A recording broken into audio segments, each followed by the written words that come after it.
അപ്പോ ഈ ഇപ്പൊ രേണു സുധി എന്ന് പറയുന്ന ആള് ഇതിൽ കാണുന്ന ഈ ദേഷ്യപ്പെടുന്ന പോലെ നല്ല റിയൽ ലൈഫിൽ ആള് പാവം തന്നെയാണ്. പാവാണ്, ഞാൻ അങ്ങനെയാണ് മനസ്സിലാക്കിയത്. ആളെ പറ്റി മോശമായിട്ടൊക്കെ ആളുകള് ഈ ഇത് അഭിനയിക്കുന്നതൊക്കെ കട്ട് ചെയ്തിടുമ്പോ അതൊരു അഭിനയമാണ്. കട്ട് പറഞ്ഞാൽ അവര് നോർമൽ ഇതിലേക്ക് വരുന്നുണ്ട്.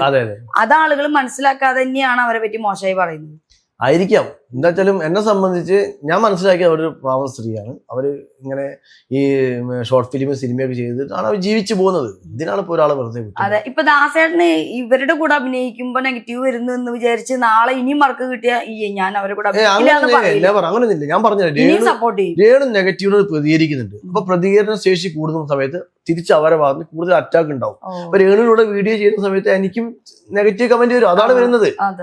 അല്ലാതെ രേണു പ്രതികരിക്കണം എന്ന് ഞാൻ ഒരിക്കലും പറയാം. അത് അവരൊരു ഇൻഡിവിജ്വൽ ആയിട്ടുള്ള ഒരു സൊല്യൂഷനാണ്. അതിൽ നമ്മൾ ഒരിക്കലും ഇടപെടുന്നില്ല. പക്ഷെ അവർക്ക് മാക്സിമം പ്രതികരണശേഷി നഷ്ടപ്പെട്ടിട്ടായിരിക്കാം തിരിച്ച് പ്രതികരിക്കുന്നത്. അത്രേ ഉള്ളൂ. അതുകൊണ്ട് നാളെ അവരോട് വീഡിയോ ചെയ്യില്ലെന്ന് ഒരിക്കലും പറയില്ല. നല്ല ക്യാരക്ടർ കിട്ടുകയാണെങ്കിൽ നമ്മൾ ചെയ്യും. അത് രേണു നല്ല ഏതൊരു ആക്ട്രസിനോട് ഞാൻ ചെയ്യും.